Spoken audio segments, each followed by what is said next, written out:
Hello, my name is Mandy Nolan, and I am your MC tonight for the PASH, I guess with a panel here tonight and the kind of gathering. We're talking around e-safety, so thank you for being here. Starting tonight, though, of course, we start by I acknowledge I am on Aboriginal land, and I would like to welcome up here Uncle Dave to actually welcome us in here tonight. We're very privileged to have Uncle Dave here.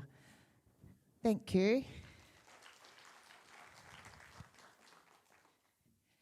Do you want? Uncle Dave and I just realised that we hadn't seen each other for like 15 years. Yeah. There you go, Uncle Dave. You stole the limelight. I tried hard to get in there, but hey.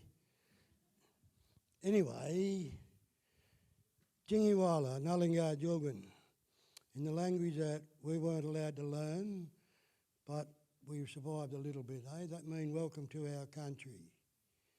And as a wise woman once told me, that for thousands of years, as she was told, we walk this land with respect. And there's only 3 rules that she grew up with, and that was respect, respect, respect. And that was respect the land you're on, this Jugan country we're on, and to respect those beside you and in front of you and those way up the back. We respect you even though you're a long way away, and to respect the right of everyone else to have a say. And PASH is about telling people that no mean no, and you can't have your way with me. And that's what we're saying as First Nation people. Stop now. You've had your way with us for 200 plus. Give us a chance and vote yes so we can have a say, eh? And I hope you enjoy tonight and have a positive say, input into what it's all about. Thank you. Thank you so much to Uncle Dave. So here we are tonight talking about e-safety. It's going to be hopefully a broadly wide-ranging discussion on lots of topics. It's actually it's something that I guess touches all of us. And I was just saying before I came in there, I'd forgotten, our lives have been opened up by social media, by this constant evolving platforms that most of us can't keep up with, let alone remembering passwords, where the privacy setting is.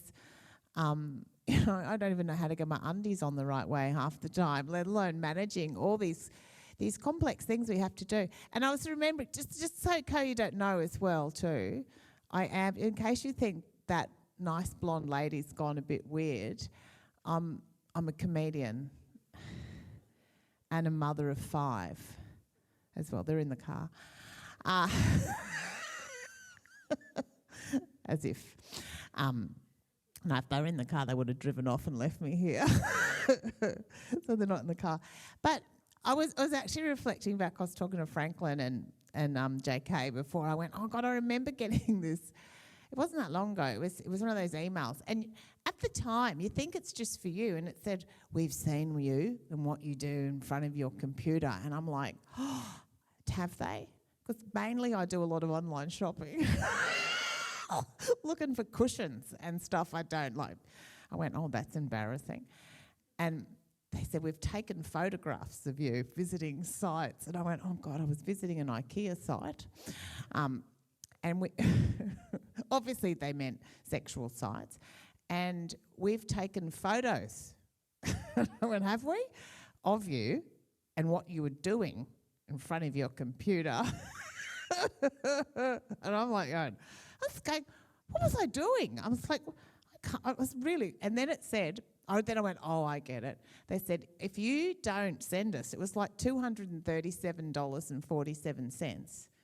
We're going to send these videos to everyone in your address book. And I went, I am insulted. I went, I've got a public profile.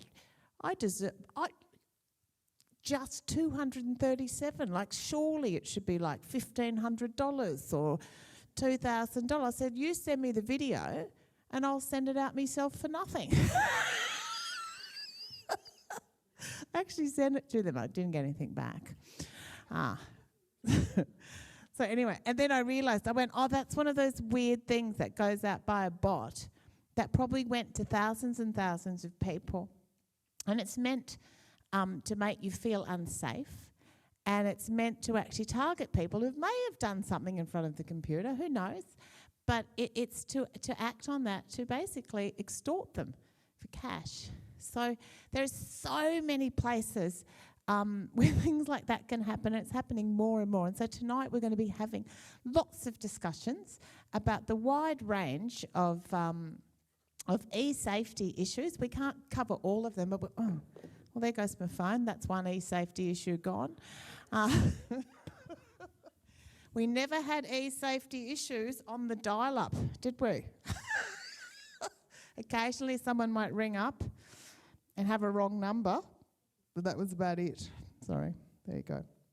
Anyway, so we've got some fabulous speakers coming here tonight as part of this PASH Community Forum, and thank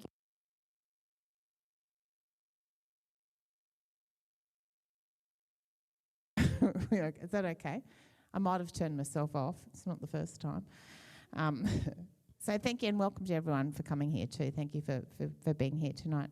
So we have some fabulous speakers and we'll be listening to those speakers, and we're going to have a performance later tonight too by PASH Ambassador JK47, which is we're all looking forward to.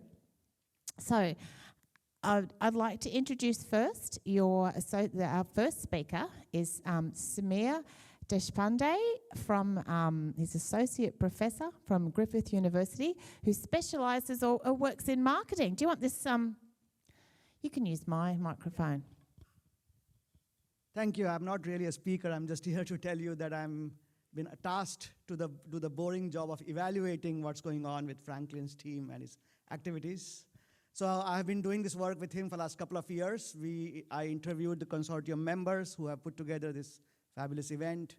I have also been partnering with Franklin to evaluate young adults who visited the Splendor Festival last year. We are doing survey with the PASH conference student attendees. And I also then want to round up this extensive evaluation activity by interviewing some of you community members.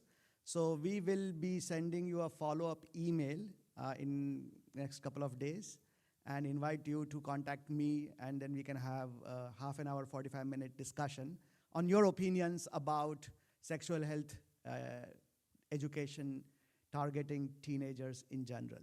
So thank you for cooperating with me in advance. Thank you. Thank you very much for that, Samir. Appreciate that. I should let you know too, there's some people that have signed up for tonight. So part of the event, or the event, is being live streamed, not just randomly into the public to people that have. That would be antithetical to what we're actually here about. No, that's to people that have signed up from outside of this region and who couldn't be here tonight. Just before we introduce, it's kind of funny. We have these big conversations, and I'm a comedian, so I'm going to tell you a little story, because my eldest is 28. I've got a 28-year-old, a 27-year-old, a 24-year-old, and there's another one, a 22-year-old and a 14-year-old, right? So heaps. So I've been doing a lot of the PASH, a lot of the positive adolescent sexual health training at home as a parent for a long time. And I made a decision a long time ago, like when you got heaps, like if you've got one kid, like I didn't want to take a kid in the room and give them the sex talk, because that's creepy. And there's so much to cover. There's so much, and as you start, you go, oh, I haven't told them about that. And then I go, oh, there's heaps I actually don't know. So we had to find it out together. So because I had heaps of kids, I just went, why don't we just talk about it at dinner every night? And it took 2 years to get through. And I went, nothing's off the table. Everything is on the table. The only thing that was off the table was no phones.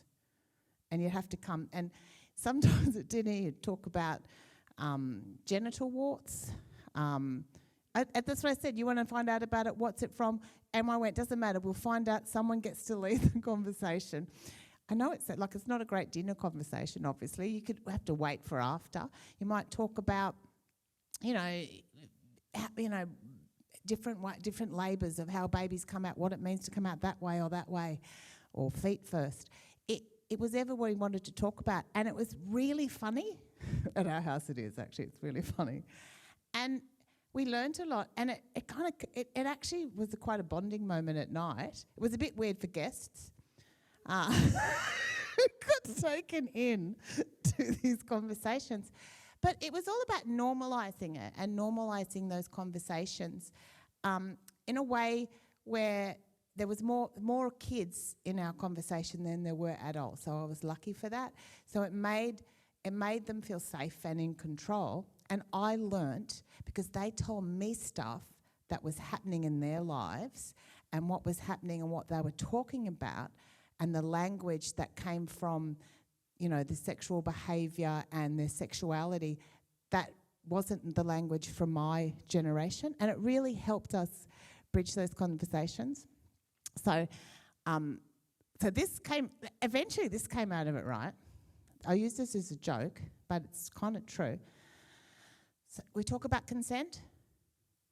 We know about consent, don't you? Yeah, but it's been out there. It's a powerful conversation. It's really important.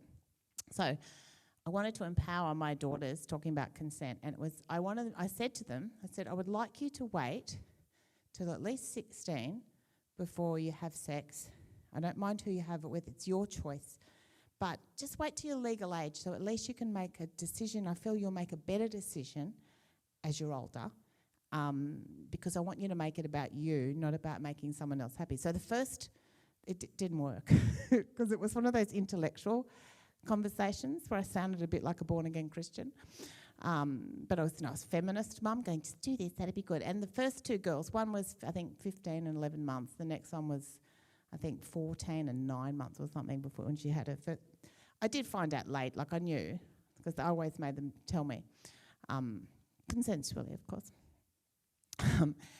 And I got to the third daughter, and I went, I'm running out of daughters. I want to get this right, because I had to learn. I went, I think there's something wrong with my messaging.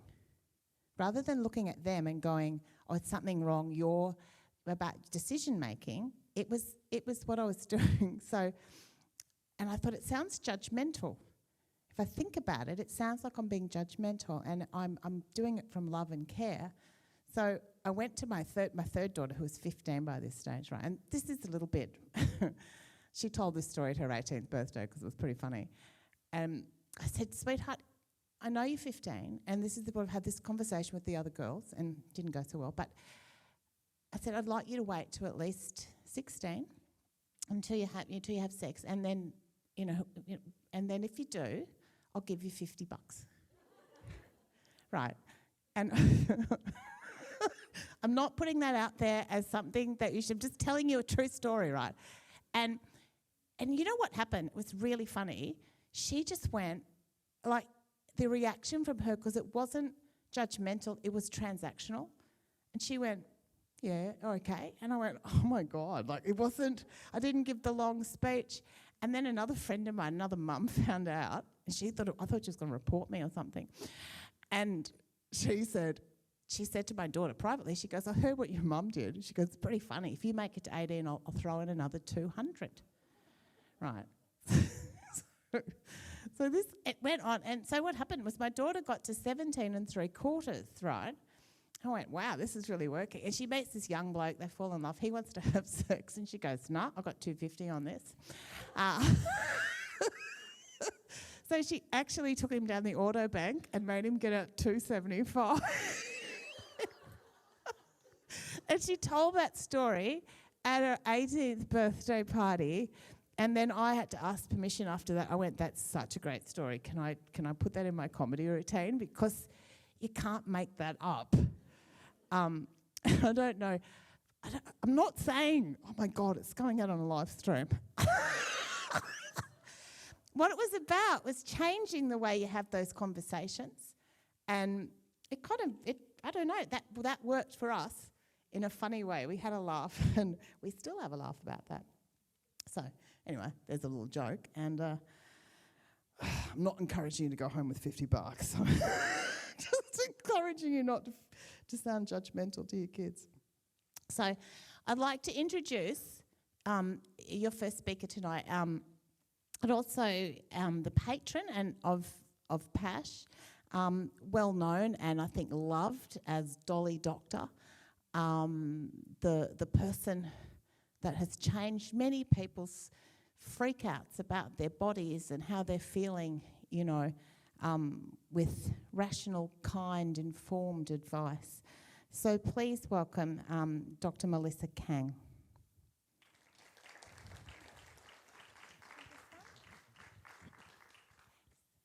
Thank you. Hello, everyone. So I didn't come out as Dolly Doctor until the magazine actually closed. I tried to stay anonymous for 23 years and kind of succeeded, except amongst, you know, some peers and colleagues. And when the magazine closed, there was an outpouring of nostalgia for the magazine being closed and what it meant to teenage girls, including me. I was only a child when the magazine launched, so I was also an avid Dolly reader during my adolescence.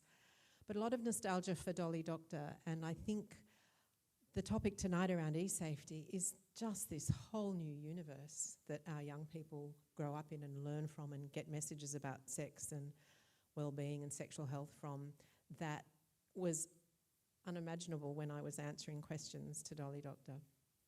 I thought I'd tell, I can't beat Mandy's stories, but I have 4 children. They're all not even young people anymore, they're all adults. But all 4 of them were very close in age and were at the same primary school. My son's the oldest, and then I have 3 daughters.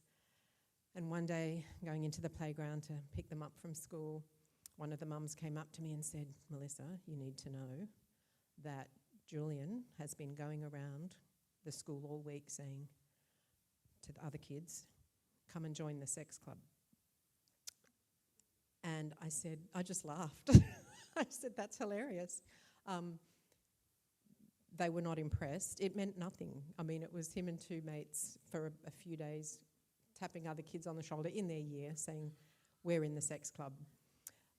Another mother told me once and it was Julian again, who had gone for after school over to a friend's house, and when I went to pick him up, Mum said, I asked him what he'd like for afternoon tea, and he said, "A condom sandwich." And I said, "Well, you know, you've got to start teaching them these sexual health messages young." I think the point of all that was I didn't sit around the table. I wish I did. That's a great idea.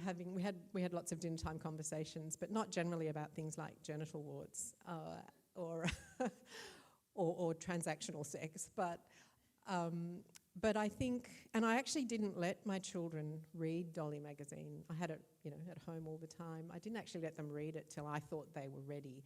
Who knows what they snuck away, you know, when I wasn't looking.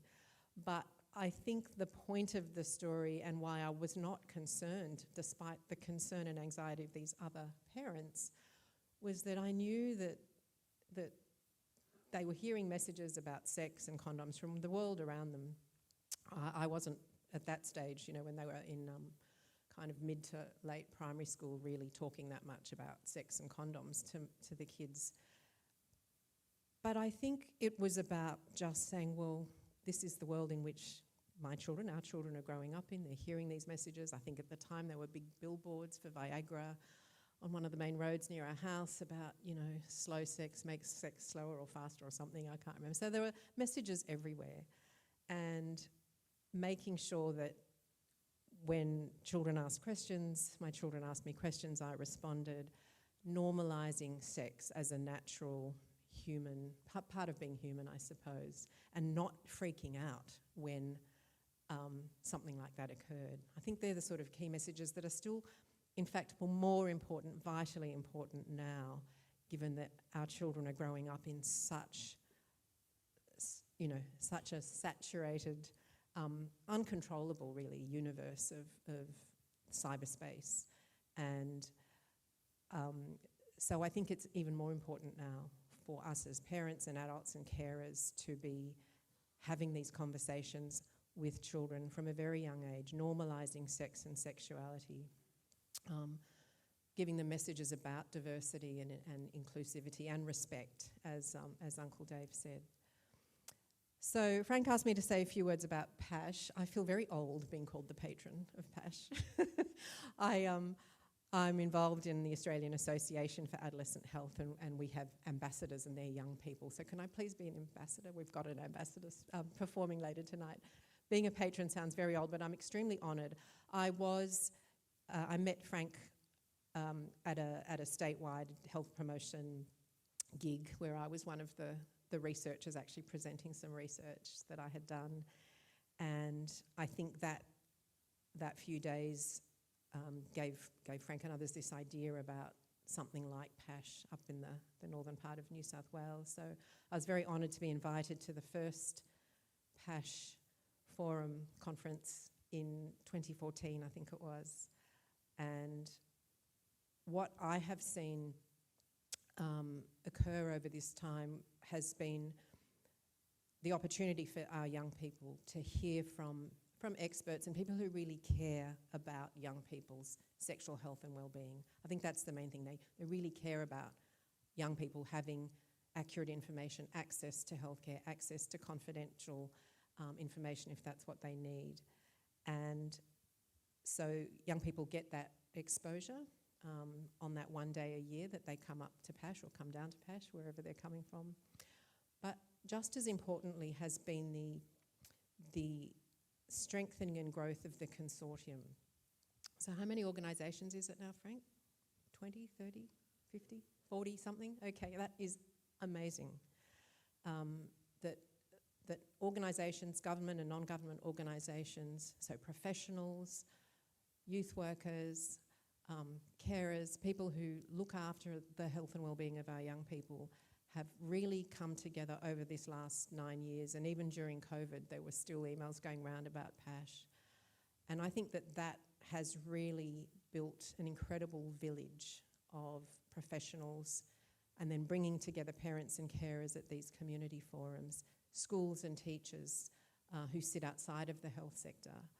And that, to me, is the real strength of PASH, because our young people more than ever now need a huge village to help bring them up safely, and to feel like they have agency and autonomy and empowerment over their bodies and the decisions that they make. So, congratulations to Frank and Jenny and the whole PASH team, all of you. And thank you very much to our community members who've come to hear us tonight. And thank you, Frank, for calling me the patron of PASH. It's a really huge honour. And I'm looking forward to the panel discussion. Thanks. Thank you so much, Melissa. I know patron is, you've got to reclaim the patron. Melissa, that's what it's about. We reclaim the patron. I think one of the things too, we're about to introduce and watch a quick video, and I'll tell you a little bit about that. And one of the things, when we talk about adolescent sexual health, and I was kind of talking about that when I was talking. We very much, we do focus on sexuality, being mainly around sex, but broadening it to about relationships, how we have relationships with ourselves, how we feel valued, how we develop friendships, how we understand what those friendships are, what trust means, what loyalty means, what empathy is, what kindness is, what compassion is, what it feels like to have your heart broken, what it feels like to be embarrassed or feel jealous. These are all these incredibly rich emotional range that's involved with our sexuality as human beings and how we have relationships with ourselves and the rest of the world, and how we take care of ourselves and have safe relationships which involve consent. And I think that's what we want to give to our young people, and to give to ourselves as well. It's really hard to teach when many of us were never given that in the first place. So we're often still coming from a place where it wasn't great for us, and we're trying to make it better, so we make a lot of mistakes. So today is about all of that, and PASH is about doing that. So talking about e-safety is incredibly important, because this is a landscape that, you know, we don't know. You don't have to worry. Your kids aren't on Facebook. You are. Your kids are on platforms you don't know really how to use, nor know the capability that they have. And this is their world, and they will learn to navigate it. And the stronger boundaries that you help set, and the stronger self-care, that sometimes is the greatest protection that we can have of all. Understanding the law, understanding what can happen, understanding what you can use within all those technologies around private or platforms of privacy settings, and how you can protect yourself and what you can do is really great for us to know, and hopefully we'll get some of those tips tonight as we go. Now, tonight we were going to have a speaker, actually, Kira Pendergast, who has basically set up a business called Safe on Socials, which went gangbusters because nobody was having those conversations in the community and in schools to parents and to young people that were empowering them to actually make those kind of decisions and to be aware of what the risks were and how to actually be empowered in those situations. So Kira's overseas at the moment. She actually, you know, she's a Lennox and North Coast local. We're very lucky. She tours everywhere now, sort of, but this is her area. So she has given us a small video tonight where she talks about an aspect of online abuse called sextortion. So please, well, she's not here, but it's nice because it's streaming out to actually welcome Kira Pendergast.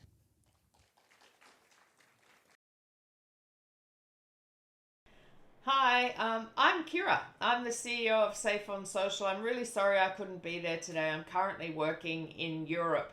So it's very early in the morning here. I'm not sure what even time it is at the PASH conference, but the reason that I'm making this video is on a really important topic that I was going to present on if I had have been at the session, but I'm not. I'm sorry I couldn't make it this year, hopefully next. I am going to talk about a couple of really tricky things. So if I do raise any issues for anyone in the room, please remember to reach out to the PASH team, Kids Helpline, Lifeline, or Beyond Blue. What I'm here to talk about is sextortion. It is on the increase, and a lot of people don't even know what sextortion is, although I hear about it happening almost daily in my work at the moment. So firstly, sextortion is a combination of sex and extortion, and that's where the words have merged in together. So it's when someone convinces you to send an image of yourself that's in a sexual kind of context and then use that against you. Or sometimes it can even be a video or a deep fake. There's a whole heap of ways that this can happen. So sextortion usually happens when someone becomes friends with somebody else online, and after a long period of time and a lot of flirting and things like that going on, or so it seems, they ask for a video or a photo of you, or that they say that they've got one, and if you don't pay them a lot of money, they're going to share it. And sometimes they don't even have one, okay? So we need to look at how we can do, or how we can protect ourselves in these kinds of situations if they occur. So the most common, I'll give you a couple of case studies actually. The most common ways that I've heard of sextortion happening is when, if you have a public Instagram account and one of these criminal gangs sees that public Instagram account, what they'll do is they'll take a whole heap of screenshots of the photos that you've published on that account, whether it be TikTok videos, on a TikTok account, whether they've managed to infiltrate your Snapchat because you've become friends with someone that you don't really know, or they've copied your public Instagram account and created a fake one. And the difference being is the only way that you could tell that it's fake is if they've put like an underscore at the end of your name, or there's been a slight spelling mistake in it. Either way, it can be pretty convincing. And so if a friend of yours has had their account duplicated, it's not hacked, it's actually duplicated. It's a form of identity theft as well.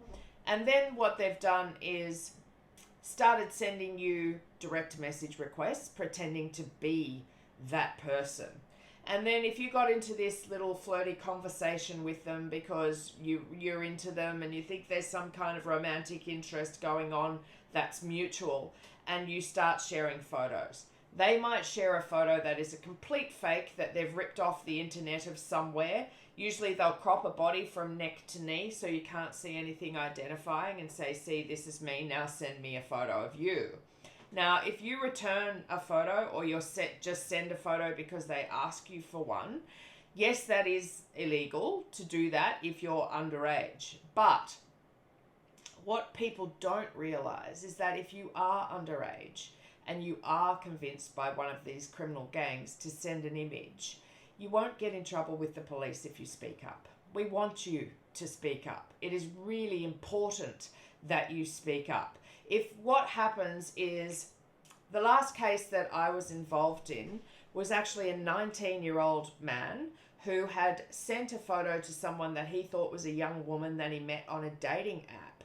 And what they did was they said, we've got this photo, we're going to share it with your workplace, because they'll cross-check with all of your other social media. This is why we're not being the fun police. This is why we're constantly saying it's really important to make sure all of your privacy settings are in place so this doesn't happen to you. Because they were able to find out where he worked, okay, what he did on the weekends, and infiltrate a whole heap of different groups.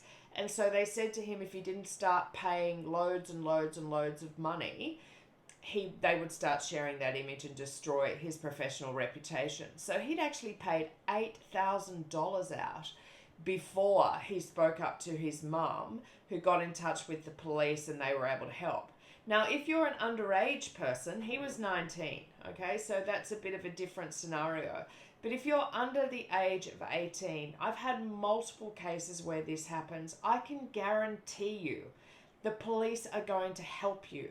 You are not going to get in trouble because you sent one of those photos. What they're going to say is that was really silly and that is illegal and do not do that again. And they're going to go after the perpetrators. So it's safe to speak up if you become a victim of sextortion. So one of the other cases I worked on recently was a 15-year-old boy. He actually had shared an image with what he thought was a girl from his local community because the fake Instagram account that had been set up looked exactly like her. They'd been chatting for quite some time. He'd let her into a huge big group chat that was happening across the whole community, across multiple schools in his community. And when he did share a full frontal nude of himself with what he thought was this girl after she asked for it online, she started sharing it in the group chat when he said that he couldn't pay the $500 that they demanded, and I'll say they because it was a criminal gang behind it, that they demanded within an hour. They started sharing it on the group chat. So this boy was smart enough just to not respond at all and go and tell his parents, who immediately got in contact with the police, and they were able to keep him safe. He didn't pay out any money and they were able to shut the whole thing down. There was a tiny little bit of embarrassment, but all of his friends knew what had happened and he's moved on from that completely now. But what we need to remember is that it is safe to speak up. If someone asks you for a photo, remember, if you're underage, just say, I'm underage. There's absolutely no way I'm sending you an image. We need to be really cautious because sextortion is on the increase. We also need to remember that it is illegal. But I want you to 100% remember that if you do fall victim to sextortion, that it is absolutely safe to speak up. The police are going to help you. You can jump online and report it to accce.gov.au, which is the Australian Centre to Counter Child Exploitation.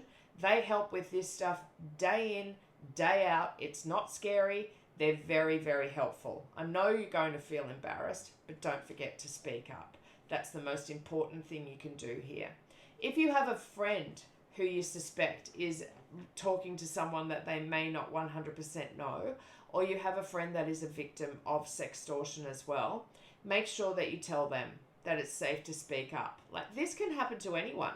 I even had a 45-year-old man in the cybersecurity industry contact me a couple of weeks ago because it had happened to him, and he wanted to make sure that he had lodged the complaints and what he had to do in all of the right places to make sure that it can be taken down. The other thing that can happen from time to time is you can be a victim of a deep fake. So these people, again, these criminal gangs will crop your face off a profile shot and post it straight onto a nude body and say, we've got this image of you, even though it's completely fake. And if you don't pay us money, we're going to start sharing it. So another tip is always in your profile shots, never have a profile shot where you're up close and personal and straight into the camera like this. Always make sure you're wearing glasses or you put a hat on. Your face is tilted slightly to the side. A whole heap of ways that it's going to be harder for someone to perfectly crop your face and morph it onto the body of somebody else. But also remember that in Australia, we are lucky enough to have the eSafety Commissioner's Office. You can report things to esafety.gov.au if you are the victim of sextortion and don't want to reach out directly to the police. They will be able to help you. If you are the victim of what we call image-based abuse, which is if you have shared a nude with someone that you know, and then they turn around and use it against you, or they share it with their friends, or they forward it to somebody else, and all of those things that are highly illegal, you can also report that to esafety.gov.au. If you are the victim of a deep fake, report it to esafety.gov.au because they can go and help you get it taken down if it's being distributed all over the place. So what I've done is written this all out in a whole heap of cheat sheets for you so that you know what to do when things go wrong. And if you have any questions at all, please reach out to the team at PASH or me through my email address, which is on the bottom of all of those cheat sheets. And I hope this has been helpful, and thank you very, very much for having me. Again, sorry I wasn't there today, but I hopefully will make it next year. Thank you.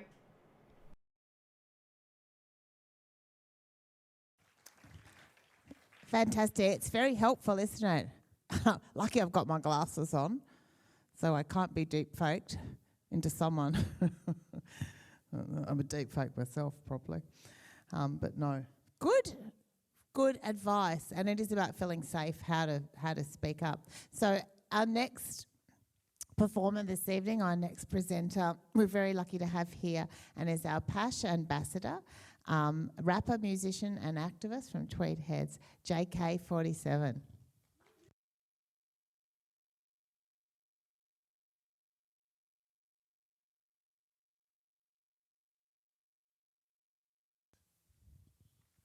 Hey everybody, my name is Jacob Paulson, aka JK47.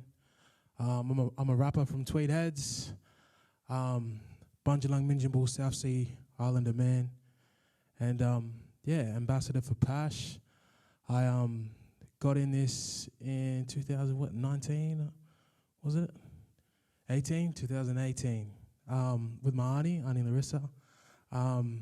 Yeah, she brought me along, and I already had been doing rapping at the time, and yeah, I got a little taste of it back in 2018. It was really cool seeing the effect I had on the kids that early, you know.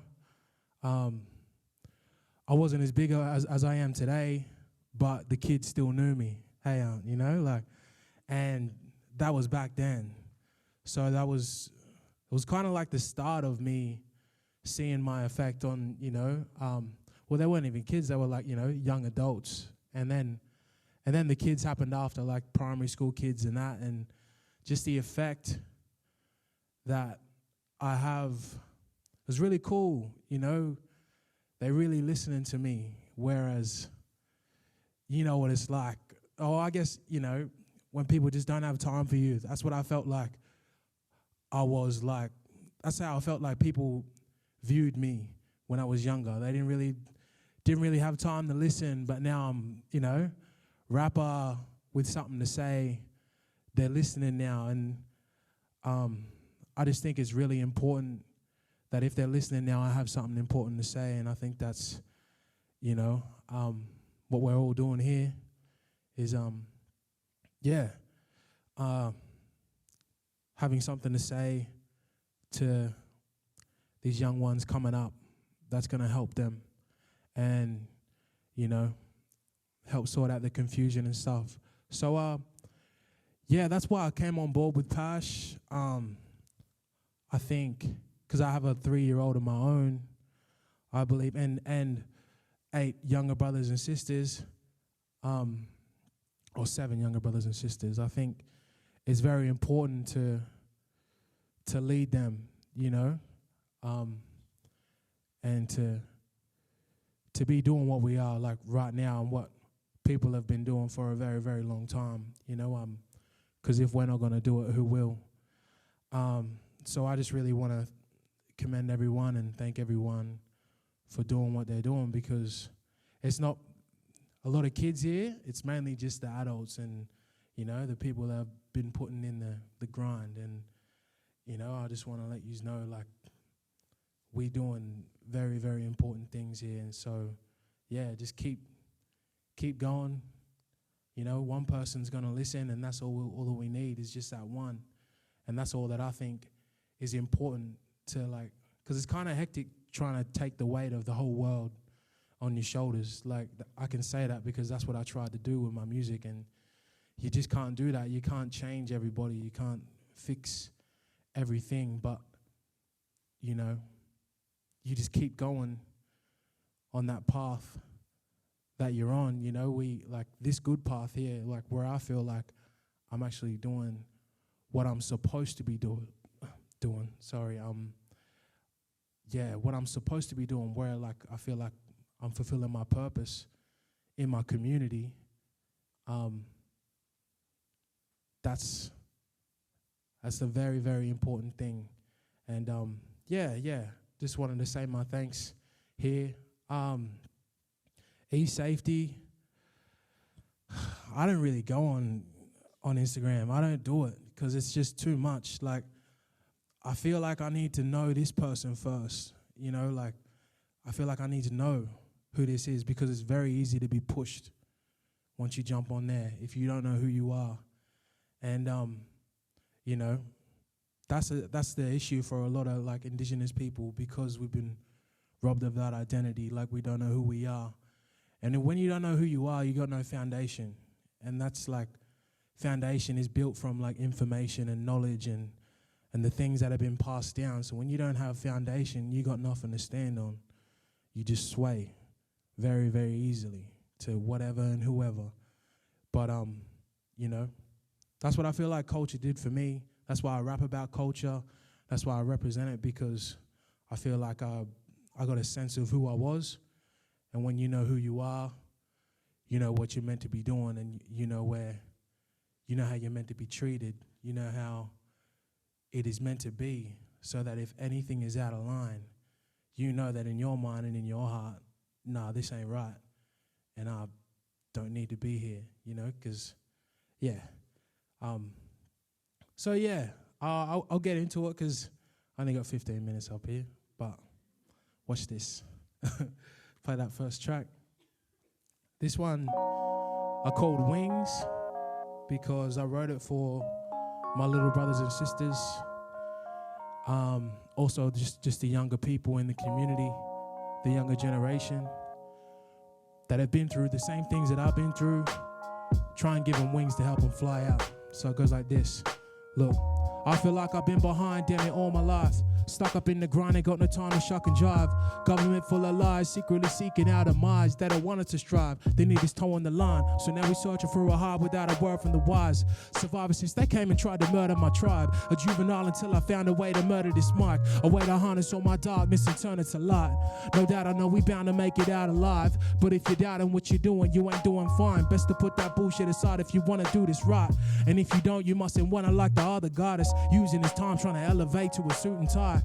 Ain't no limit if you lift your chin up to the sky. This ain't right, we're losing lives, losing the fight up against our own minds, committing suicide. The devil trying to kill us, but we trying to survive. Be careful of the people around you, they might leave you dry. Then wanna come inside, I'm looking for a reason why. Like how you ain't gonna put in work and still want a piece of the pie. We know domestic violence, and know the sound of silence. It's got our mothers beat, and our babies crying. They check the size of the shoe, but they ain't living in them. So why the heck would I listen into their criticism? Been on a mission cause we been closed off. I think it's about time that they gave us a shot. All I really want is freedom at whatever the cost, and show these capitalist dummies that the lower classes reaching the top. I don't got a lot, but I'ma give till I flop. Still an employee, but your boy been a boss. They rock Gucci so the youth be steady eyeing them off, but I possess what you can't buy in the shop. The type of things that make your life better off. We all human, so why be a dog? If you knew who you were, then you wouldn't try and be what you're not. And if you want beef, then we don't need police or the coppers. I got my people on call ready to heat it up proper. I got the guts and courage to say what needs to be heard. I ain't preaching these words, I'm just teaching them worth. Cause too many men are leaving this earth too early, leaving their sister with her knees in the dirt. And it hurt to see my people where we at. We're talking barely acting upon it. And the fact is I barely even rap this on us. Always rapping about myself in the competition of winning on everybody else. But I had enough of that. So shout out all my G's, getting it in, bringing that heat, making banger tracks. I got love for you, and I ain't mad at you. I hope your family's good and you get mad status. And to my fam and my fans and my community, I hope you truly see this about you and me. Depression is a sickness. I do this trying to cure a disease. So tell these labels keep their fame and their jewelry. Little homie, quit playing with that foolery. Don't ever let that grog hold you down, cause you a king and see this world owes you a crown. And if you find it hard, just know I'll be around for now. But in the times that I'm not, give it all you got, and when the elder speaks, listen and watch. Cause if you don't, somebody else might be in your spot, and you'll be sitting on the sideline wishing you wasn't. Thank you.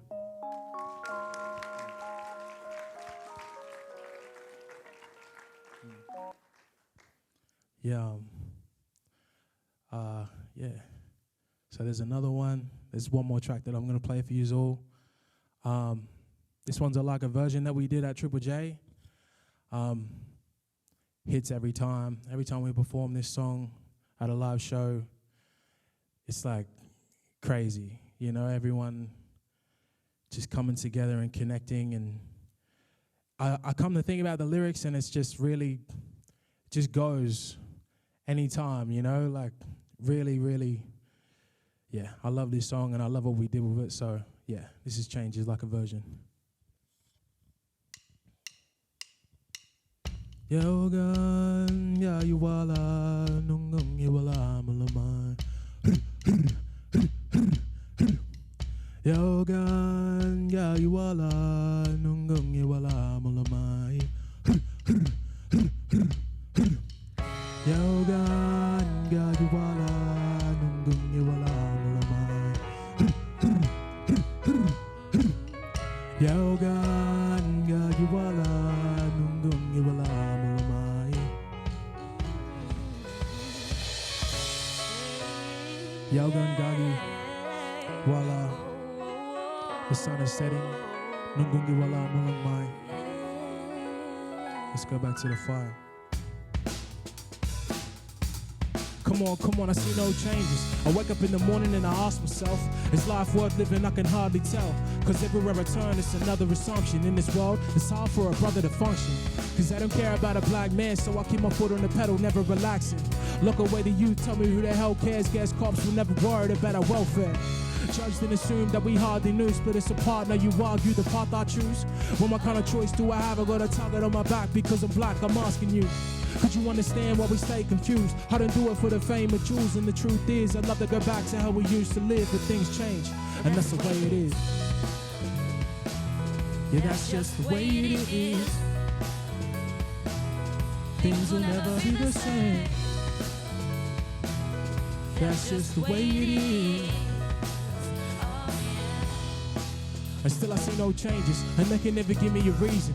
They don't want to hear my sides and I'm my right to be equal. So we stuck inside a gym taking orders from a man that don't want to understand my people.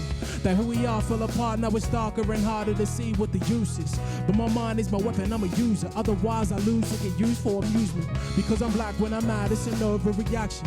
Not allowed to be drastic, but I use the pain to spark the flame, battle like a matchstick. I know the power of my blackness, and I can see the haters' racist faces. Misplaced hate toward the color that I came in.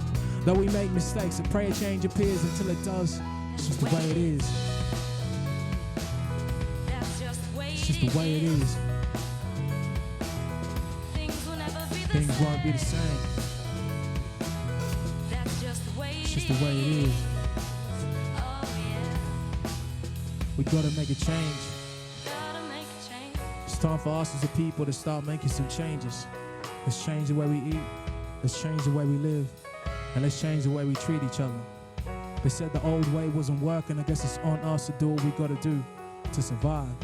I hope I see more changes, cause I believe we can overcome if we all come together as one. Make it better for our sons and our daughters being brought up in this harsh world. Yeah, it's hard, but we can't turn backwards. So put your faith into practice. Escape from the cage you've been trapped in and free yourself. Impossible alone, so I need your help. With the youth to improve, we gotta teach them well.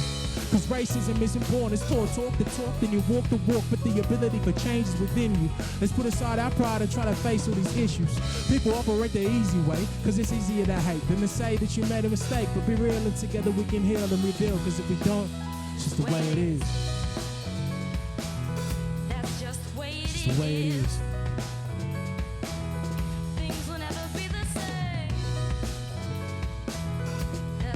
It's just the way it is.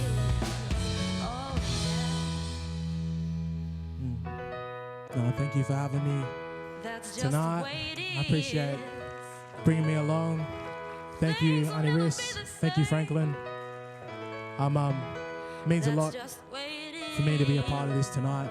I think it's our job to just, lead these young'uns and bless them with as much information and knowledge as possible, because that's the key right there. And before I go, I just want to say this little poem that I wrote for the kids' conference for yesterday and tomorrow. It goes like this. Tend to your garden, rip out the weeds from the roots, so that when seeds are sown, that tree can grow, and one day we reap the fruits. Treat the pain like it's rain, and then use it for growth. Focus on the things that should matter most, and then use that for hope. Not so little anymore. So by now I'm sure you understand that you get out what you put in, so take in everything you can. Knowledge is power, but what's power if it's not put to use? So have confidence in yourself so that you know when to execute. The lesson that you need to learn ain't been taught on television. It's in everything around you, so be sure to pay attention. Thank you.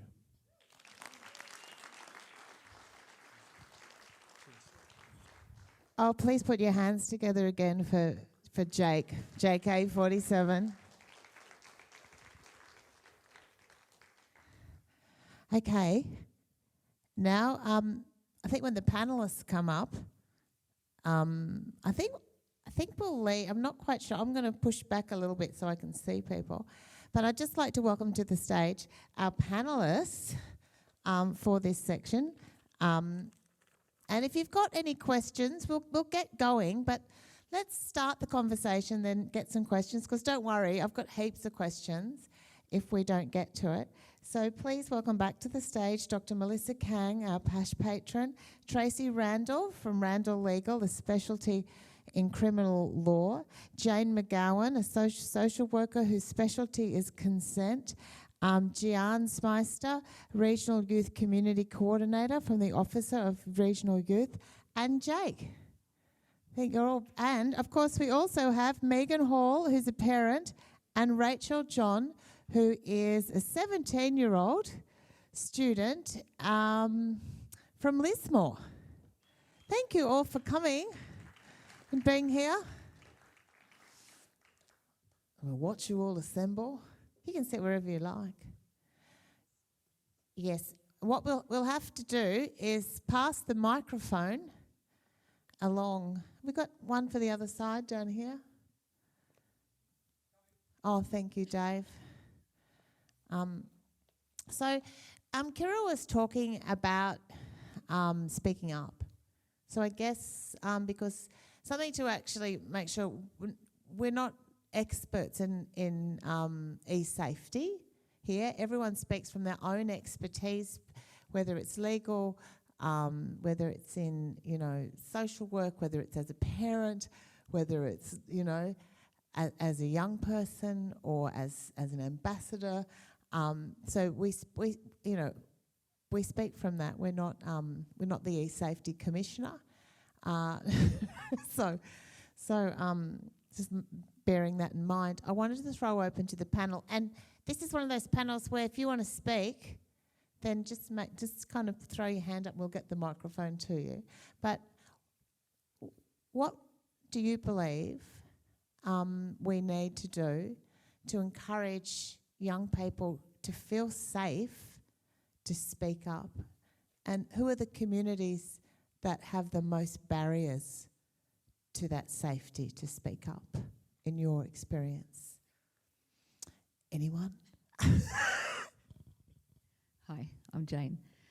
When I was sitting here tonight and just thinking about what I think the barriers are, from my point of view, teaching consent in schools to thousands of kids every year, what I've noticed is the impact of an anti-consent culture on young people and how that plays out in their lives, whether it's their sexual intimacy as an older kid or whether it's navigating friendships as a younger kid, whether it's the inability to feel safe in their body and to actually understand a yes or a no, and particularly in an online platform when you consider children are usually in an isolated room, alone.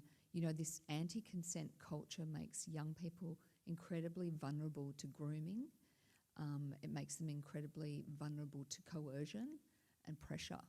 And I think particular groups of people, say with disabilities or from vulnerable backgrounds, can make it particularly difficult to navigate these really important decision-making processes. I think kids who've experienced significant trauma, dislocation, it's really hard to find safety within themselves, let alone within the world. So I think we have a lot to answer for as a culture in terms of helping young people access safety within themselves and then what that looks like outside of themselves. Thank you. Thank you so much, Jane. Would you mind if I then went for a comment, if you're available for that, Rachel, as the only official young person? Would you mind giving us your perspective on this topic? So as a young person, I've obviously come across a lot of people who don't have that proper education around e-safety and those kinds of things. And what, in my personal experience, what I found is that it's often people who aren't able to find that validation within their own community that are often going out and seeking it in places they shouldn't be, and that leaves them in vulnerable situations to grooming and that sort of stuff. And I find that that's especially prominent also in LGBTQ plus communities because they're struggling to fit in their school community, and they feel validated in older people and people online, and that leads to some really dangerous situations, which is just due to kids at school making them feel isolated. Yeah, thank you. Thank you very much for that perspective. It was very insightful. I guess we could jump across to, if we've got any, because sometimes what it opens up to is, broadly, looking at the impacts of things like hate speech, not just looking as far as grooming as the extreme end, I guess, but hate speech, bullying, coercion, and looking at that. Should we turn down here and have a look at how those unsafe behaviours might happen and how we can identify and help speak up and put light on those issues? I'm coming from a personal perspective on this. So I work for the Peabody and Youth Homelessness Y Foundations. But as a mother of a daughter who's just gone through some online cyberbullying, quite significantly so, it's a very challenging space to navigate. Home becomes obviously that space where it's no longer safe for them. They can be attacked on any front. Having that open dialogue with your young person, whoever that happens to be, is so vitally important and such a key. And it can be really hard. My young person, she doesn't like to talk until it's really she's hit that wall. It's gotten to that point where she can no longer deal with it herself. So trying to pull out those little pieces of information can be a challenge. What can we do about it? I don't know. Yeah, Really absolutely. don't know. Maybe what we can then do is talk legally about, because bullying is one of those things we're told what we can do and to speak up, and then very often we do that and we don't get the support where we should, and it actually makes people close down in those circumstances. Do you want to give us the legal perspective? Yeah, my name's Tracy Randall, so I've been a criminal lawyer for 30 years. I deal with pretty complex work now. I'm actually dealing with a matter at the moment with a young woman who is at school. I'm appearing for her family. She committed suicide after she was bullied in the school with her head transposed onto a naked body. She did live in a regional centre. Her family tried as best they could to support her, but she slowly derailed into very serious mental health problems. And all I can say is eSafety Commissioner, eSafety Commissioner, eSafety Commissioner. It's a fantastic site. It has so many resources on it. It hasn't been well publicised, in my view, in the community. When this young woman's family reached out to the school for assistance, the school were completely unaware of the eSafety Commissioner. When her family reached out to the police were completely unaware of the eSafety Commissioner. And the eSafety Commissioner can step in rapidly and remove material from that online presence. And it's really important that parents understand that resource is there and that they can act quickly. I would be suggesting people go there as the first port of call as opposed to the police, because this family's experience was the police had no idea what to do. Unfortunately, what we tend to see is when a young person gets bullied in this way, there's some sort of cannibalising effect that occurs, that it's just repeated over and over and over again. And particularly for kids in regional centres, once they're dislocated from that main peer group, it becomes really difficult to re-establish themselves with another peer group, because it often just follows them in small communities. So, look, there are things like AVOs and a variety of things, but I think the most important thing is to have the material removed as soon as possible before it's seen by many people. And if it occurs in school, parents should be approaching the principal, but don't rely on the principal to do so. The principal will start an investigation and everyone scatters and no one's seen. Everyone's phone's been taken over, their accounts have been hacked, it's not me, and that's what we tend to get confronted with. So, fabulous website, fabulous resources on there, and I'd invite parents to really familiarise themselves with it. Thank you so much, Tracy. I don't know how other parents feel that when you hear those stories, it always sounds like something that happens somewhere else or to someone else. It's hard to believe that something like the deep fake that Kira was talking about and that you've experienced could actually, like, even though you hear it, it's hard to believe it could actually happen, then it could actually happen to a young person with such dire consequences. So how do we, and I'm going to go to you, Melissa, and then back down over on this side as well. I'm trying to include it, trying to be inclusive of everyone here in the conversation, which is it's a big crew. How do we create in young people the resourcefulness and the, I don't want to keep saying the word resilience, like how do we support young people in those circumstances? Because what you're talking about, what Tracy's talking about, and also, you know, what Megan's talking about is devastating experiences. How do we do that without, because I feel like young people's experiences are often minimised.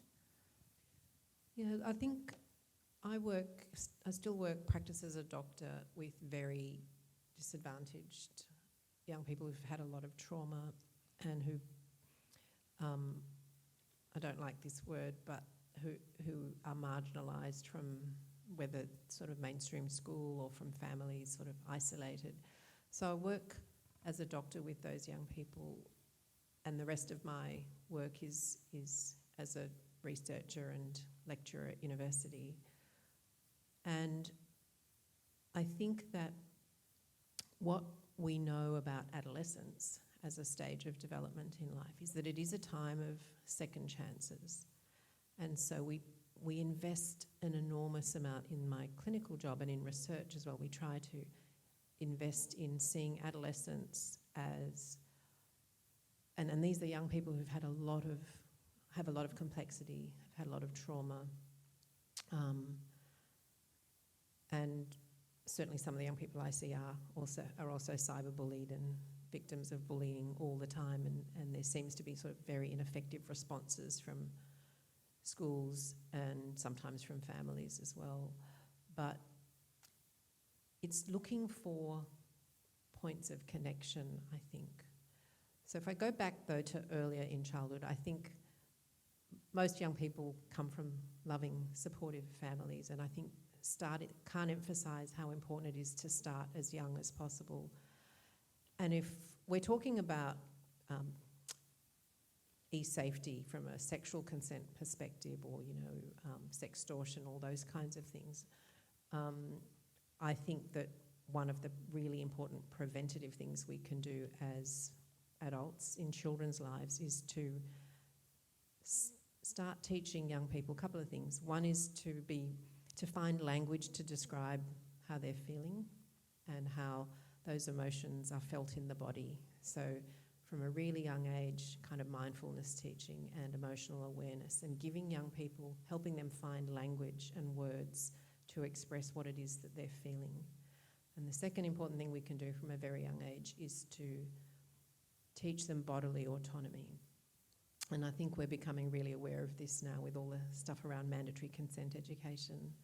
But this has been going on forever, since I was young, since I was writing for Dolly, since I was a very junior doctor working with young people. We're finally having the conversations about consent, but that's not enough. We also have to have the conversations about sex, really, and about bodies, and about what bodies do and what bodies grow into as you go through puberty, and how that's really good most of the time. And why do young people, you know, seek out sexual encounters, or whether it's, you know, by themselves or with partners? It's by and large because it's fun and it's pleasurable and they're curious. So I think focusing also on the positive aspects, not just the risks and the potential for all sorts of betrayals, but also focusing on the positives is also actually a preventative action that we can do as parents. And there is over 30 years of research that has shown that talking to young people about sex, teaching them about where they can go and get advice and help, actually protects them from a whole lot of negative consequences of sex. So that's something we can start from a very young age, that we should be advocating for happening in our schools. But then once they get to adolescence, whatever they've gone through, whatever they're experiencing, it's really about creating as many access points as we can identify and help them identify where they can go for help. Because they might not come to us as parents. I remember when my children were in early high school, I said, okay, you've been going to Dr. Phil all your lives. If you feel like you'd like a different doctor, you have the right to choose your own doctor. You have the right to go there without me if that's what you want. Let's put contacts in your phone of the people you would call on if you felt you couldn't come to me. So really helping create that village with your children. And then as whether we're health professionals, educators, lawyers, youth workers, young people who are peer supporters, I think helping young people make points of connection and as often and as frequently as we can. And there are also online services, telephone lines, so giving our young people as many resources that they can go to for help, as well as trying to build their own kind of sense of agency and resourcefulness.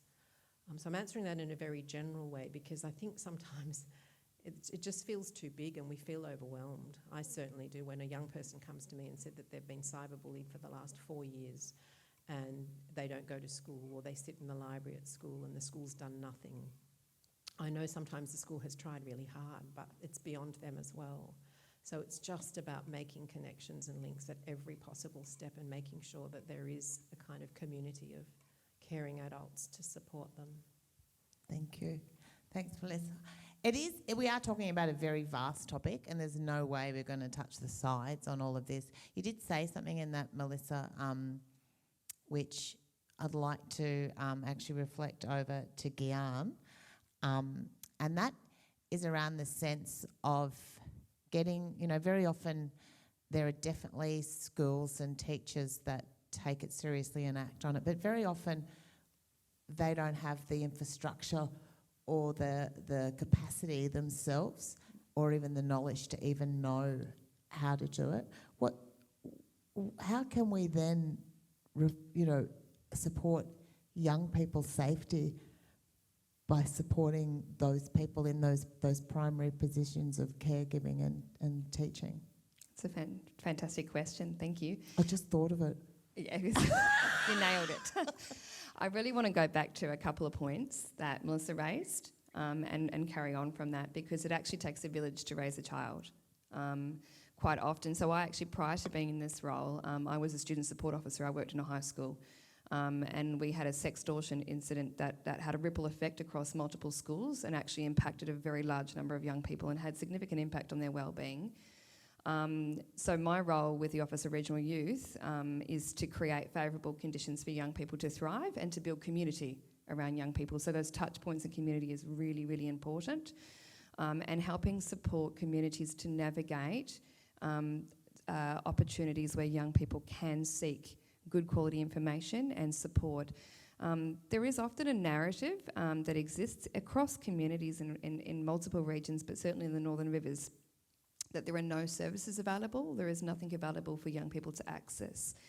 What I see is that it's sometimes that people don't know about how to access something or what's available. And we're always looking for opportunities where young people can be connected with others, where they can have a sense of belonging, a strong purpose, connection with others. And so I think it really takes a whole community to be able to do that, including our parents and families. Not all young people have that support at home. So PASH, and so I've been part of PASH for a little while now, and recently re-engaged in a different role, is a great example of how it takes a village and how people are working together to create those opportunities. I work across a lot of different schools in the Northern Rivers, so from Tweed down to Grafton, and each school's quite unique in the support that they provide. So some schools have student support officers, and I would highly encourage that that's your first port of call. But there are plenty of other amazing agencies and organisations and local government reps that work with communities where they build networks. And those networks are a great way to access information and resources for young people. And we're encouraging communities to join those networks. So watch this space. We'll be looking at inviting families and young people and communities into that space to continue to build that community, that village around them, so that they can access that support and that they can access those connections. Thank you so much. That's a great resource to actually look at, and resourcing is a big part of how we can support each other and have those important conversations. I wanted to go back over to Jake, and you said something when you were talking before, and thank you very much for your beautiful talk that you gave us ahead, as well as your fantastic songs. That was great. Raps. I don't know. I feel like such a grandma when I go songs, raps, the rap songs. Like I went, I'm 55. I'm such a mum. Nice rap songs. Sorry, Jake. It's showing my generation. It's really embarrassing.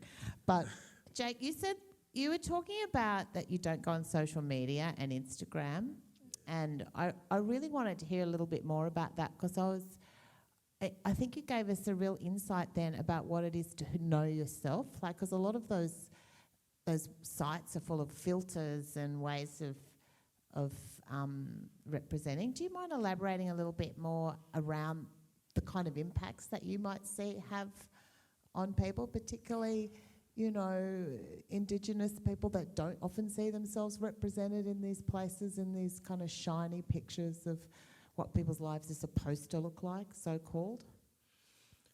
I think it's like pretty like deception to me, you know, in a way, because it's just like it's not the real thing, you know. It's easy to be disrespectful. It's easy to not be authentic, you know. It's easy to just get caught up in this like lie where like the real stuff is happening right in here, you know, like, and this is where the real stuff, this is like the real thing. Like, nobody ever taught us that our mind was not to be played with, you know, like, and, you know, that's where it's just like, yeah, I can't look at it because I can't, I kind of got to pull myself, like, as an Indigenous man, like, you know, shame is something that's been embedded, you know, that shame of, like, suppressing who you are. Like, I never had to do that, but I felt that my whole life, you know, like, that's something that's carried on. That kind of like, you have no reason to feel like this, like you're embarrassed, but you do, because you're embarrassed of what you look like, and you're embarrassed of your skin, and you're embarrassed of who you are, you know. And until you know who you are, you'll always be embarrassed. You'll always be ashamed of something that you can't even change, you know. And that's just, there's no logic in that, you know. And that's a lie, you know. You shouldn't be ashamed. And that's something that I've had to learn growing, you know, up. And I just watch these little kids, I just watch these young fellas like on their screens all the time, and I'm like, sometimes I think that's not really, you're not really doing any work there. Like, work needs to be done on the inside, and it seems like we're just going out. It's all good to go out, but not to kind of figure out who you are. That's from the inside, you know what I mean? And there's a problem when you don't know who you are, and you don't know where you come from, and you don't know what put you here, you know? Like, if you can understand why, like, as a black, you know, as Indigenous person, like, because I understand what happened, I can look at myself and be like, oh, so that's why I feel like this, you know? That's why I feel, there's a reason. I'm not just, you know, I didn't just end up here. There's a series of events that put me in this position here to get to where I am. And the fact of the matter is that, like, I can also, like, I realize now that I have the power to make it out, you know, to make something out of the stuff that I've been given and the things that I've been through, you know. Everyone's got their own story. And I think, me personally, you know, there's no sacredness. And that, I think, like,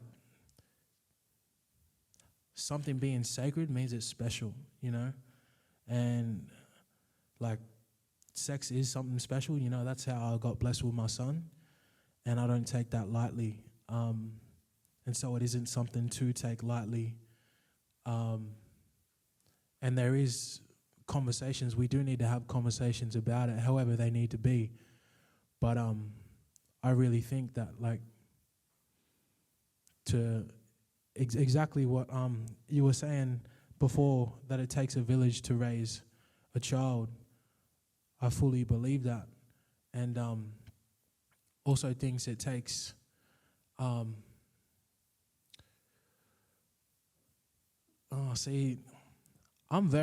was listening to everything that everybody had to say here in this what do you call it, the panel, because I don't know if you could see me, but I was like this, like, you know, because I'm still young too, you know. That's why I'm on this side, you know. I'm joking.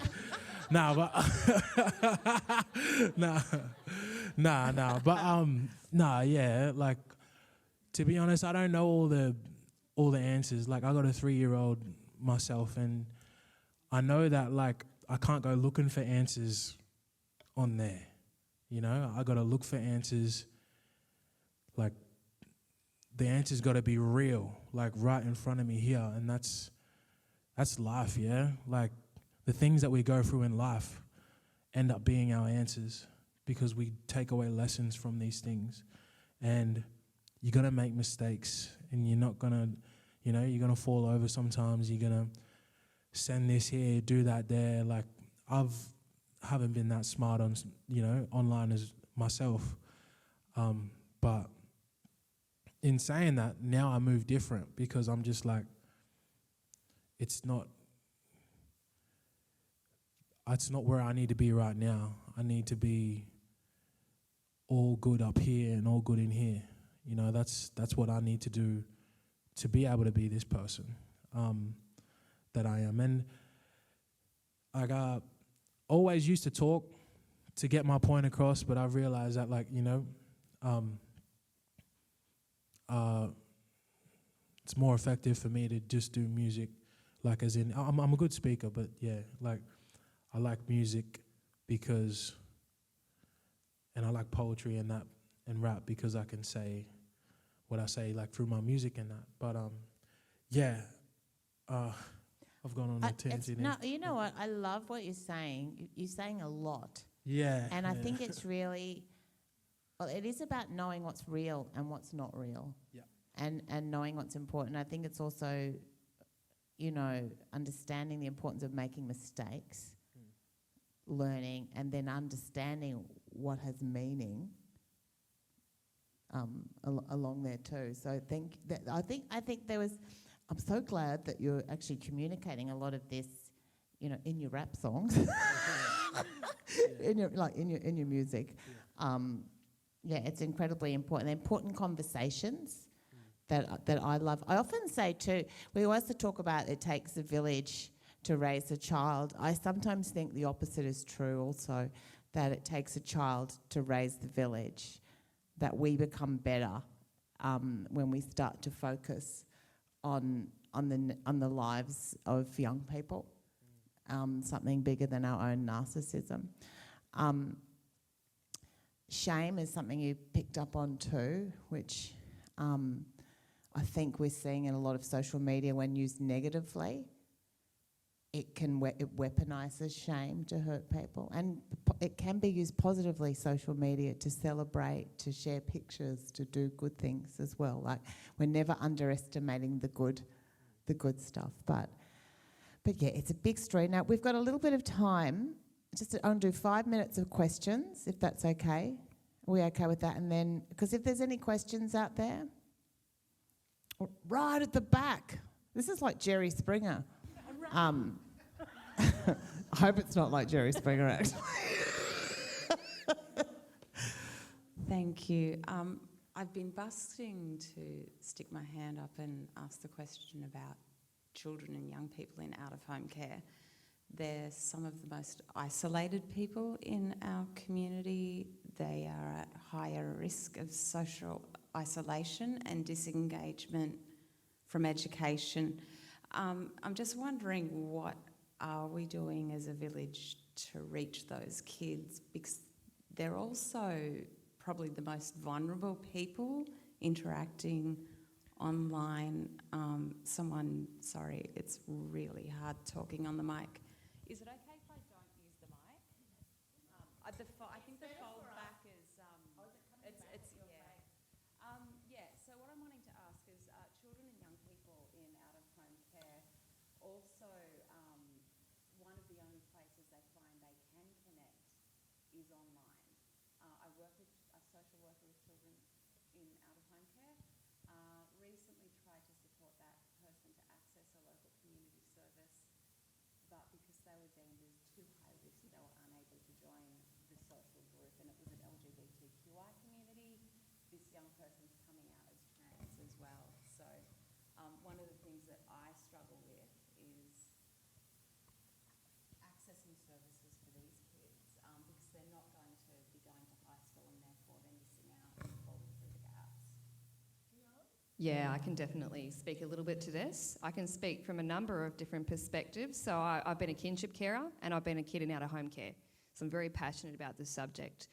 What I would like to say is, and I'm going to go back to that original comment that I made, too often we rely on services to fix our social problems. I'm not saying we don't need services, they're really important, but too often kids are too high risk. You hear that a lot. I wholeheartedly agree with that comment. You often hear it, and they don't know where they fit in society.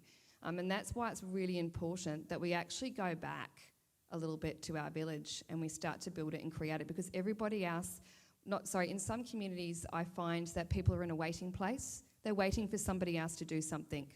And they're waiting for young people to get to the pointy end before they actually need the support. I've worked with a lot of children in out-of-home care. I've also worked in child protection. And I can say that many of those kids in out-of-home care just want a sense of belonging. They want connection and they want purpose. I don't think services are going to provide that. Community are going to provide that. There are lots of different ways that happens in communities, and it depends on the communities that you live in. So I certainly know that there are some wonderful stories. So I'll give you an example, Maclean. Maclean being a little bit south of here. The U3A, the men's shed, actually have a bunch of cranky old blokes. There's about 40 of them, running a program that supports young people, so young men, to learn skills in a whole bunch of different things in their workshops. So these young boys started making knives, right? So there was a bit of a risk there, and that they could have dropped it right then and there, and they're too risky. They actually turned those knives into these amazing pens, and these young boys had a lot of pride in the work that they did, and they started to develop all these other amazing things and give back to their communities, and suddenly they had a purpose. We're seeing young women now engaging in that program and older volunteers stepping up and doing that. And what we're seeing is these intergenerational opportunities. And not just good for the young people, they're also good for the older people as well. That's just one example of many, and we need there's no one silver bullet answer to the question that you're asking. It actually needs lots and lots and lots of different people and different groups in different communities to step up. We all need to step up. It actually takes the whole village.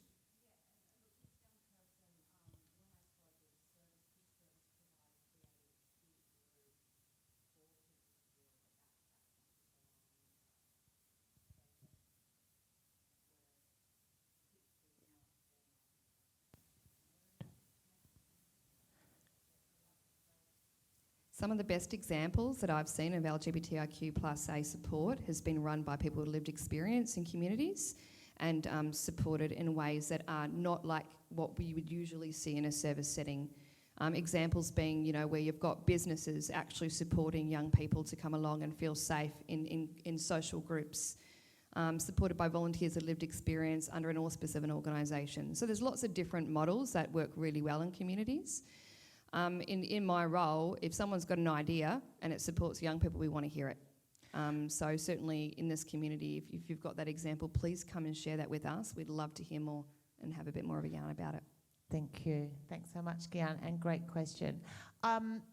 We have reached, unfortunately, we only really got to hear from each person one time, but I think one of the things to remind yourself about PASH is that this is a great place. These people on this stage are part of an enormous resource that is available to you as parents, supporters, and young people that are here. So if you need to, make sure that you find out how to get in contact with PASH to access people, to get information.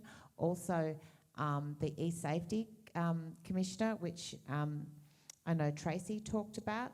I just wanted to finish tonight by, because we're talking about e-safety, there was a youth aspirational statement that was made with the e-safety commissioner and young people for their vision of what they want to see. And I'd like to leave us on a positive note on what happens when, when young people are at the table, when these discussions are happening, when it's not about us as carers or regulators stepping in, it's about young people having a say at the table about how they want to be in this, what will make them safe and what will give them agency. So this is what came out of that collaboration. So the statements and the expectations of what that would like is 1, to be safe online, 2, an inclusive and safe internet, 3, to learn about the internet from a young age, 4, for adults to protect and support us, 5, for minority groups to have special protections, 6, easy and confidential ways to get help, 7, consequences for those who harm, and compassion for children who make mistakes. 8, I think I'm up to 8, family rules about technology and support from our parents. 9, laws that protect us from online abuse and harm. 10, clear guidelines from tech companies on how to report harms. And 11, I think the most important, adults to include us in decisions that affect us. That's not bad. Yeah. So thank you so much tonight for being here. Thank you to PASH for organising that. I would like to introduce you to Franklin Leader. The reason that so many of us are here tonight and the energy of making these fantastic opportunities happen.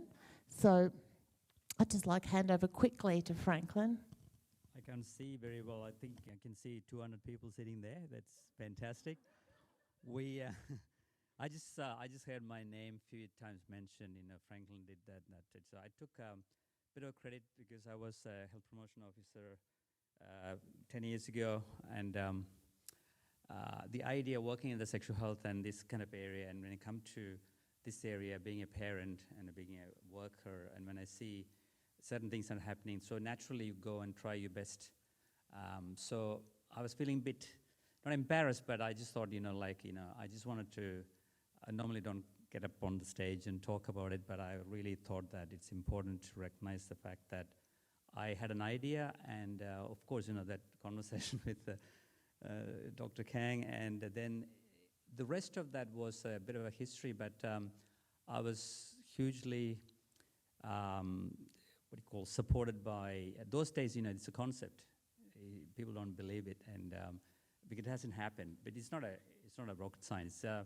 It's a collaboration, and it's a partnership. It's nothing new to it, but creating something for that, and I had the full support for someone sitting at the back, my boss, Jenny Heslop, who believed me, let me my job, and that's the beginning of it, and then all of you came on board, most people like Tracy and Mandy actually did the first conference, and also a number of other people still here, and I just wanted to say that, and also I need to acknowledge the fact that there's an amazing bunch of people that I work with from Coffs Harbour, big teams here, because we're done a huge conference yesterday, 350 young people and a number of teachers. They came after COVID. We had a large break, so that like we need to rebuild PASH.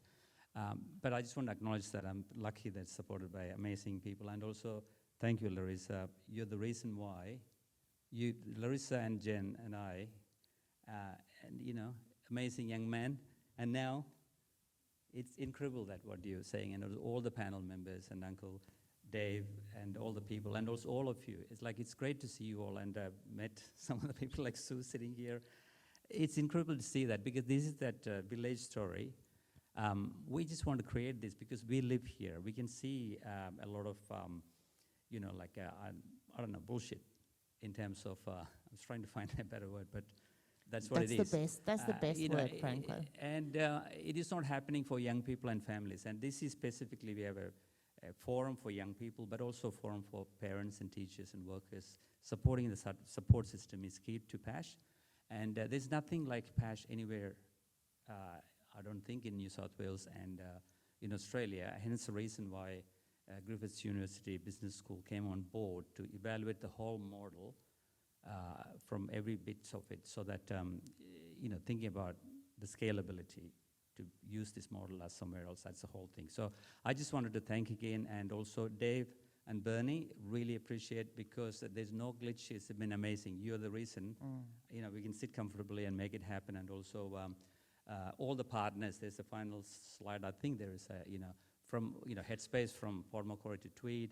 We have all these people making it happen. So it is not just one person or one team. It's an incredible number of people, and Coffs Harbour to Port Macquarie to Tweed. So this is your thing. And I just want to mention that if I don't say that, people think it's one or two people involved. And many of you will be tomorrow supporting the conference as well. So I just thank you again. Thank you so much, Franklin. But give it a big hand. But I'd also like to acknowledge the radical ratbags of real grassroots health, education, conversation, inclusivity that's so real and so meaningful. And it takes real leadership and actually courage to do something that isn't nice and clean and sanitized, that is actually meaningful and not what you will see replicated anywhere else, because no one's had the courage to do it except you guys. So good on you for doing that. I think it's really fantastic. And thank you so much to the speakers as well. Go out there, have some great conversations, and find out more and connect with PASH, because I think that's something that can be meaningful. Tell your schools, if you know schools, tell them about it. Tell high schools it would be great to get involved. Not just great, that it's their duty of care to the young people that they are there to advocate for, to get involved, because these are the most meaningful conversations that you can have. They're life-changing for young people, and they'll get everyone on the same page.